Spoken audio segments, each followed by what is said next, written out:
Assalamualaikum warahmatullahi wabarakatuh. Salam sehat untuk kita semua. Perkenalkan, nama saya Idham Halid, SST MPD.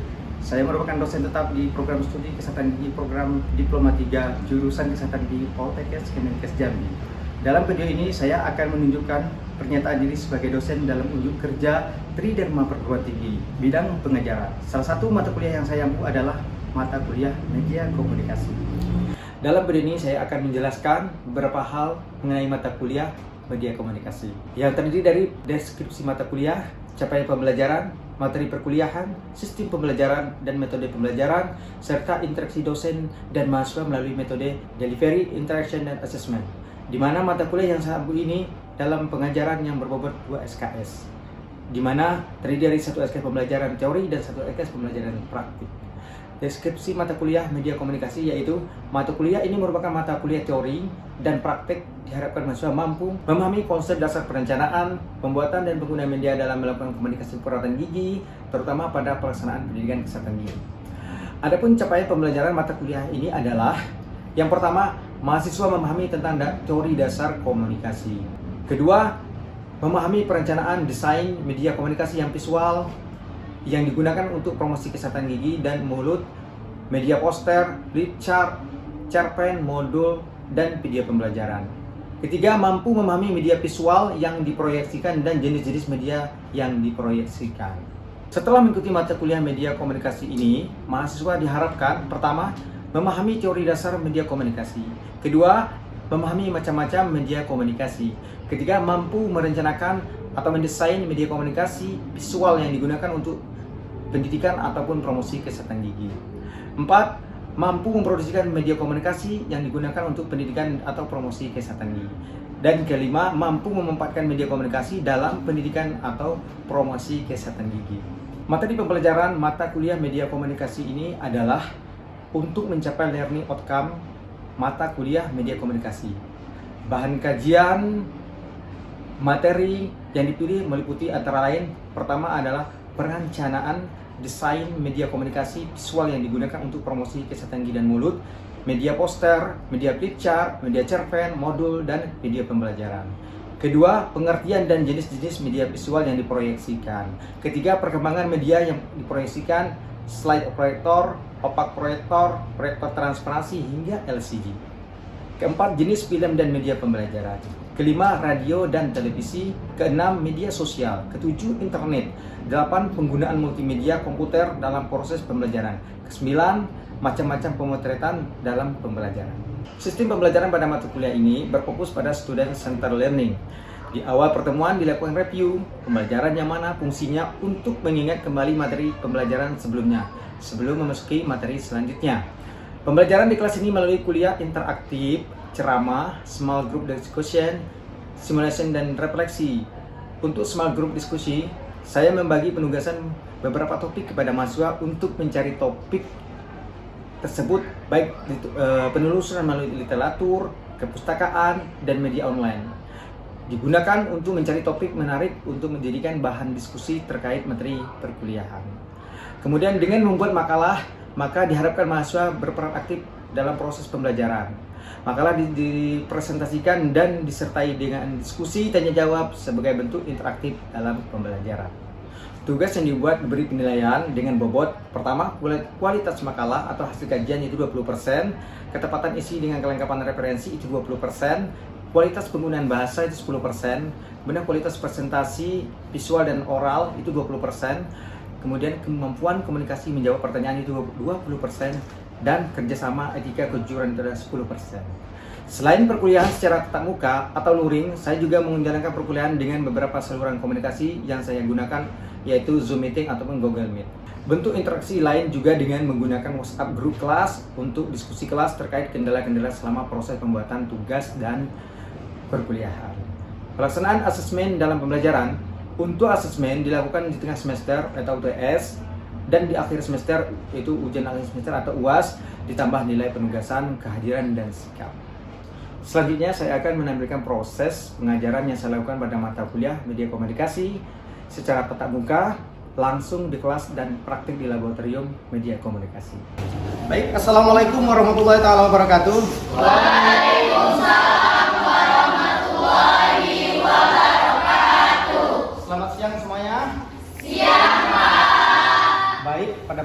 hari ini Bapak akan menjelaskan tentang materi modul ajar. Tapi sebelumnya pada teori kita minggu yang lalu itu ada membahas tentang cerpen. Nah, kira-kira masih ingat ya tentang cerpen yang minggu kemarin? Ada yang masih ingat? Ya, oke, silakan. Cerpen yaitu salah satu jenis karya sastra yang berbentuk tentang prosa fiksi. Biasanya yang menceritakan tentang peristiwa tokoh utama. Oke, baik. Jadi masih ingat ya, seminggu yang lalu masih terngiang-ngiang ya tentang cerpennya. Berikutnya ada yang siapa lagi? Saya, Pak. Ya, silakan. Salah satu ciri khas dari cerpen yaitu hanya berfokus pada satu aspek cerita saja. Oke, jadi cerpen itu saya ulang, itu cerita pendek. Jadi biasanya utamanya hanya menceritakan fokus yang tokoh utamanya saja. Oke? Untuk review yang minggu yang lalu, sekarang kita masuk ke mata kuliah atau materi hari ini yaitu tentang modul ajar. Nah, Bapak mau menggalikan juga, siapa yang sudah pernah mendengar kata-kata modul ajar itu ya? Silakan, siapa yang sudah pernah? Saya, Pak. Ya, silakan. Perangkat pembelajaran di kelas, Pak. Baik, oke. Selanjutnya masih ada yang apakah sudah yang pernah baca atau melihat atau membaca di searching di Google tentang modul, adakah? Siapa? Saya, Pak. Ada kan? Pedoman atau buku untuk belajar di kelas. Oke, bisa. Oke, terima kasih. Ya, mungkin ada lagi satu orang lagi yang pernah mendengar tentang modul. Ya, silakan. Lembaran yang berisi selama pembelajaran 1 semester. Oke, sudah ada yang 3 orang tadi sudah pernah mendengar ya, tapi mungkin sedikit-sedikit. Nah, untuk mengetahui bagaimana modul ajar itu, caranya membuatnya, ya, terus apa saja komponennya akan Bapak jelaskan berikut ini. Ya, oke. Modul ajar adalah salah satu jenis perangkat ajar, ya, kurikulum yang dalam kurikulum dan dirancang secara lengkap. Jadi lengkap ya dan sistematis. Sistematis sebagai panduan dan pedoman guru dalam melaksanakan kegiatan pembelajaran. Perangkat ini biasanya merupakan bentuk penerapan dari alur tujuan pembelajaran. Jadi alur tujuan bagaimana kita akan mengarahkan anak tersebut, ya. Kemudian yang dikembangkan dari capaian pembelajaran. Apa yang ingin kita capai setelah belajar itu nanti, ya. Misalnya anaknya ingin cara bisa contohnya menyikapi gigi ya. Jadi bisa menyikapi gigi dengan baik dan benar. Itu capaiannya ya. Baik, kemudian dilengkapi dengan langkah-langkah pembelajaran. Langkah-langkahnya, rencananya, asesmen itu maksudnya evaluasi ya. Kemudian hingga sarana yang dibutuhkan agar dapat menjalani pembelajaran yang lebih terorganisir. Terorganisir itu apa maksudnya? Terorganisir itu kesatuan ya. Tadi dibilang secara sistematis ya. Sistematis itu berarti modul ajar harus disusun secara urut ya. Jadi mulai dari awal sampai itu urut, jadi terbalik-balik ya. Kemudian mulai dari pembukaan, nah sama seperti ini pembukaan, terus ada isinya dia, terus ada penutupan. Penutup itu nanti diisi dengan akhir apa yang kita lakukan, yang kita ingin sampaikan. Terus evaluasi ya. Kemudian sehingga memudahkan siswa belajar sekaligus memudahkan guru dalam menyampaikan materi ya. Modul ajar juga disusun sesuai dengan fase atau tahap ya perkembangan siswa. Jadi pertimbangan apa yang akan terjadi dengan tujuan pembelajaran berbasis perkembangan jangka panjang. Jadi kita membuat modul itu ya sesuai dengan perkembangan siswa. Jadi ada kelas-kelasnya. Saya kalau membuat modul ajar tentang anak dokter kecil atau pelajaran kader, jadi ada kan kalau dokter kecil biasanya apa? Ada siswa SD ya, kelas 5 sampai kelas 6 atau kelas 4 ya.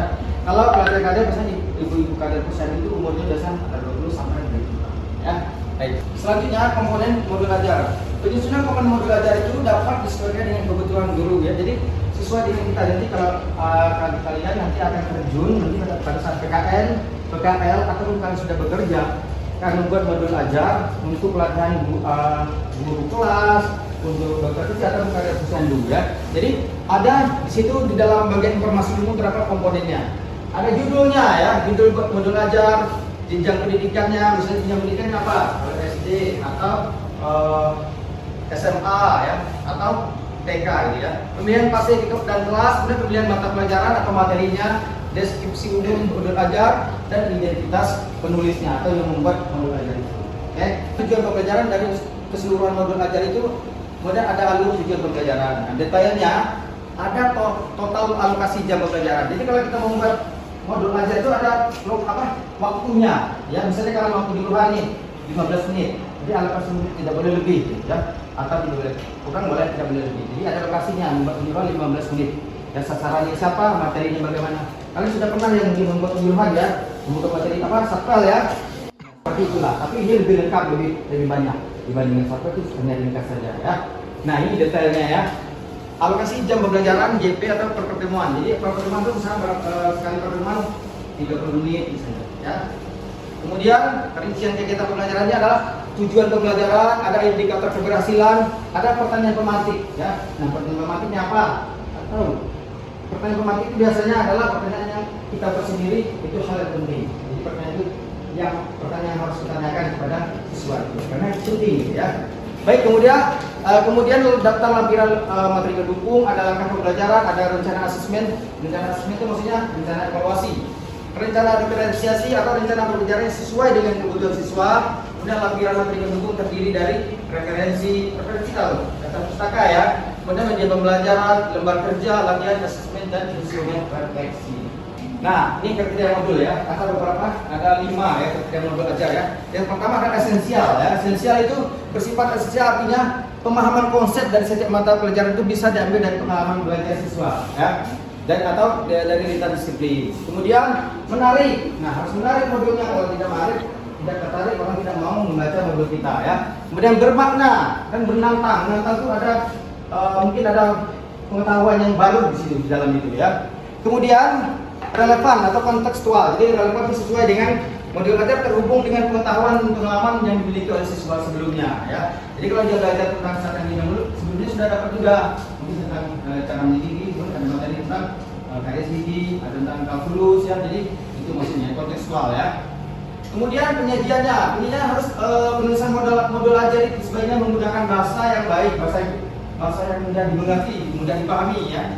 Kemudian disajikan dalam secara menarik. Ya. Mungkin kalian nanti bisa melihat contohnya. Selanjutnya kelengkapan dari modul ajar itu adalah seluruh komponen dibutuhkan, mulai dari informasi umum, capaian dan tujuan pembelajaran, detail rancangan, serta penggunaan hingga detail pertemuan. Oke. Next, nah ini adalah prinsipnya ya. Ada prinsipnya pertama adalah karakteristiknya bagaimana? Kompetensi, minat peserta didik di setiap fase ya. Kemudian perbedaan tingkat pemahaman, kemudian melihat sudut pandang pelajar bahwa setiap belajar peserta itu unik ya, jadi tidak kita samaratakan anak tersebut. Contohnya kalau kita membuat pelatihan itu sebelum mulai kita buat kelompokkan dulu, uji dulu di kuesioner. Jadi ini ada pemahamannya yang kurang, ini yang banyak. Jadi kita boleh satu kelas bisa supaya kita mudah cara mempelajari memberi pelajaran ya. Jadi tidak dikelompokkan yang itu, jadi terpisah-pisah ya. Makanya itu dibilang harus peserta didik yang unik ya. Kemudian bahwa belajar harus berimbang antara intelektual, sosial, personal, semua hal tersebut adalah penting dan saling berhubungan. Terakhir adalah tingkat kematangan setiap peserta didik tergantung dari tahap perkembangannya dari oleh seorang peserta didik, merupakan dampak dari pengalaman sebelumnya ya. Next. Nah, ini ada perbedaan tentunya antara modul ajar dan RPP. RPP itu rencana pembelajaran ya. Rencana pelaksanaan pembelajaran. Secara pasti ada perbedaannya. Yang pertama adalah modul ajar memiliki komponen yang lengkap. Nah, dari RPP cuma sedikit sekilas, hanya tentang mengarahkan saja. Tapi kalau modul lengkap dari awal sampai akhir itu sasarannya pokoknya lebih banyak ya daripada RPP. Kemudian segi tujuan, modul ajar hanya memudahkan guru dalam kegiatan pembelajaran saja, tapi juga mendukung pencapaian kompetensi ya. Sementara RPP bertujuan untuk mengarahkan kegiatan pembelajaran peserta didik dalam upaya mencapai kompetensi dasar ya. Kemudian modul ajar mengacu pada alur tujuan pembelajaran yang dikembangkan dari capaian pembelajaran, sedangkan RPP dikembangkan dari silabus. Silabus itu sama, kalau kita mengajar itu ada silabus dulu, tapi sekarang dikembangkan jadi RPP. Silabus itu lebih namanya lebih singkat ya. Kemudian meskipun terdapat perbedaan antara modul ajar dan RPP, tapi keduanya sama-sama ya. Sama-sama apa? Sama-sama berperan sebagai perangkat ajar yang penting ya untuk kegiatan pembelajaran. Jadi sama-sama tujuannya untuk meningkatkan pembelajaran ya. Baik. Next. Oke, saya rasa itu saja dulu ya materi kita pada hari ini ya. Untuk mengetahui apa kalian ini paham apa yang saya jelaskan tadi, saya mohon untuk 3 orang penanya ya. 3 penanya menanya tentang materi yang saya sampaikan tadi. Coba Pak saya sampaikan. Oke? Kira-kira siapa yang bertanya? Silakan. Saya, Pak. Oke. Boleh diulang, Pak, apa yang dimaksud dengan pertanyaan pemantik, Pak? Baik, dijelaskan tentang pemantik ya mungkin belum begitu paham. Pemantik itu adalah pertanyaan-pertanyaan ya yang kita ajukan sebagai pertanyaan yang penting. Maksud contohnya, kalau tentang cara menyikat gigi kita harus tahu kapan nanti menyikat gigi, kita harus tahu terus caranya bagaimana. Jadi pemantik itu hal yang penting. Ya, pertanyaan-pertanyaan yang penting yang kita ajukan kepada siswa ataupun audiens. Oke, bisa dimengerti? Siap, bisa, Pak. Oke, baik. Untuk siapa lagi yang mau bertanya silakan. Baik, silakan. Ya. Izin bertanya Pak, penyusunan komponen modul ajar ini dapat disesuaikan dengan kebutuhan guru dan mata pelajaran. Apa maksudnya Pak? Tadi pertanyaannya ya. Jadi karena dosen tuh bisa mengembangkan pembelajarannya, ya. Kemudian sesuai dengan konten lingkungan dan kebutuhan belajar mahasiswa. Ya, jadi itu mengapa dapat disesuaikan. Oke, bisa dimengerti ya. Satu lagi pertanyaannya. Mungkin ada yang mau bertanya lagi yang kurang mengerti. Silakan. Ya, baik. Maaf, Pak, izin bertanya. Ya. Apa yang dimaksud dengan modul dibuat secara sistematis, Pak? Oke, baik ya. Modul dibuat secara sistematis itu maksudnya itu modulnya harus tersusun dengan runut atau berurutan. Jadi mulai dari pembukaan, isi serta penutup. Jadi dengan terbalik-balik saya harus runut atau secara dari awal sampai akhir itu tidak boleh tertukar. Jadi makanya itu sistematis. Oke, bisa dimengerti? Baik. Sekarang Bapak yang bertanya kepada kalian. Tadi kan kalian sudah bertanya kepada Bapak. Nah, Bapak akan mengevaluasi bagaimana materi yang Bapak sampaikan, apa kalian paham ya. Itu Bapak bertanya, siapa yang tahu tentang definisi tentang modul? Oke, silakan. Perangkat ajar dalam kurikulum yang dirancang secara lengkap dan sistematis sebagai panduan dan pedoman guru dalam melaksanakan kegiatan pembelajaran. Oke, baik. Itu benar. Benar ya? Benar. Terima kasih, silakan dulu.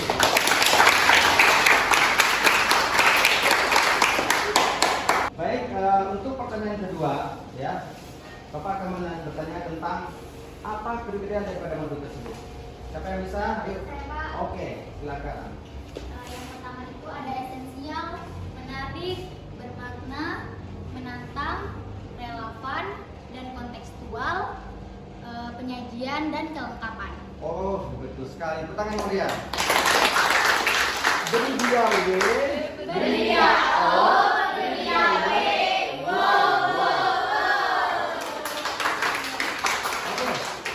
Baik, untuk pertanyaan ketiga ya. Tadi Bapak sudah menyinggung tentang perbedaan dan persamaan daripada modul ajar dan RPT. Siapa yang bisa menjelaskan perbedaan satu saja dan perbedaannya dan persamaan? Silakan. Saya Pak. Oke, silakan. Perbedaan dan persamaan modul ajar dan RPP. Kalau menurut komponen, modul ajar itu lebih lengkap daripada RPP. Kalau persamaannya sama-sama sebagai modul ajar bagi tenaga pendidik, Pak. Oke, terima kasih, benar sekali. Tepuk tangan yang meriah. Baik, tadi sudah pertanyaan evaluasi. Sekarang Bapak akan memasuki pertemuan kita materi yang pada hari ini. Tapi namun sebelumnya ada penugasan dari setiap kelompok. Ada 3 kelompok kita, kelompok 1, 2, dan 3. Itu seperti di slide ya. Nah, untuk masing-masing kelompok silakan berdiskusi untuk menentukan judul modul ajar dibuat pada kelompok yang akan diadakan pelatihan. Ya. Kelompok 1 tentang pelatihan dokter gigi kecil, kelompok 2 pelatihan para kader posyandu, kelompok 3 adalah pelatihan para guru penjelasan. Oke, bisa diterima? Bisa. Itu karena waktu sudah memisahkan kita tutup pertemuan kita pada hari ini dengan mengucapkan wabillahi taufiq wal hidayah. Assalamualaikum warahmatullahi wabarakatuh.